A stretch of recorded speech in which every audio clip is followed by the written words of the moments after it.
Kenyataan Hadi kaji sebelum keji.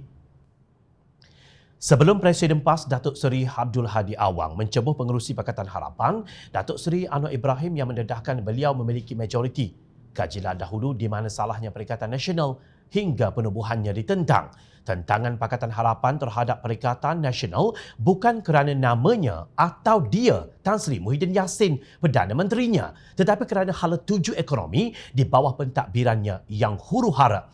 Jangan terus-menerus menggunakan pandemik COVID-19 untuk mengekang kemarahan rakyat. Mari kita imbas sebentar apa kata Ketua Pegawai Eksekutif Hong Kong Shanghai Bank Corporation HSBC Malaysia Stuart Milne. Selepas Kerajaan Pakatan Harapan membentangkan Belanjawan 2020, saya fikir apa yang kerajaan sedang lakukan adalah sangat wajar. Jelas sekali jika anda melabur wang, anda perlu memastikan anda mampu membelanjakan wang dan kerajaan sangat berhati-hati dalam memastikan ia mampu melindungi penarafan hutang antarabangsanya yang mana ia adalah sangat bijak.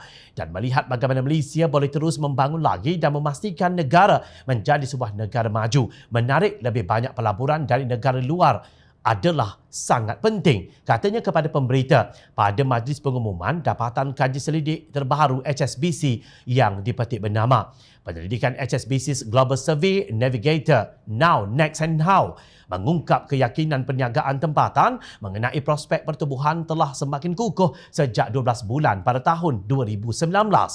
Kami mempunyai persekitaran perniagaan yang positif di sini. Kami meramalkan kira-kira 4.1% daripada keluaran dalam negara kasar KDNK Malaysia bagi tahun 2020 katanya. Stuart Milne berkata Malaysia adalah sangat berintegrasi ke dalam rantaian bekalan global dan percaya negara akan menjadi baik dengan mata wang yang stabil dan prospek yang lebih baik.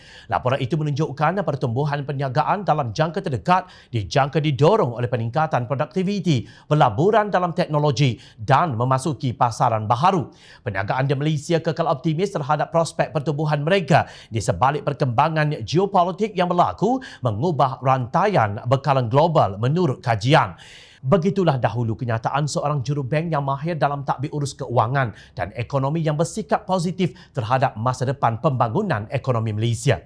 Tetapi kini semua impian untuk menjadikan Malaysia negara yang maju terencak kerana kerakusan Presiden Bersatu, Presiden PAS dan bekas Timbalan Presiden Keadilan Datuk Seri Azmin Ali yang sangat takut Anwar Ibrahim menjadi Perdana Menteri Malaysia. Bandingkan keadaan semasa pentadbiran Pakatan Harapan dan Perikatan Nasional. Adakah ekonomi Malaysia merudum ketika itu sehingga mewajarkan langkah syaratan tak kala negara sedang berhadapan dengan pandemik COVID-19?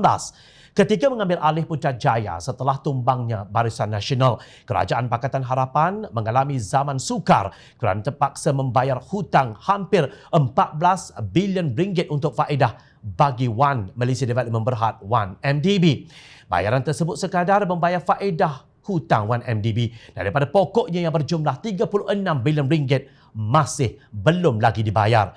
Jumlah pembayaran faedah One MDB itu sepatutnya dapat digunakan untuk pelbagai program bagi manfaat rakyat. Namun pemimpin PAS bersekongkol dengan gerombolan yang memalukan negara kerana terbabit dalam skandal One MDB. Memindahkan Hakim Mahkamah Tinggi Jenayah Muhammad Nazlan Muhammad Ghazali yang menjatuhkan hukuman terhadap Datuk Seri Najib Tun Razak atas sabitan dalam kes SRC International ke Mahkamah Sivil tidak akan mengubah persepsi bahawa Malaysia diperintah oleh gerombolan kleptokrat. Kini gerombolan itu dibantu oleh pemimpin kakistokrasi pula. Apa pertumbuhan perniagaan, peningkatan produktiviti dan pelaburan dalam teknologi apabila syarikat Hyundai yang mahu mengeluarkan kereta elektrik atau EV lari membawa teknologinya ke Indonesia.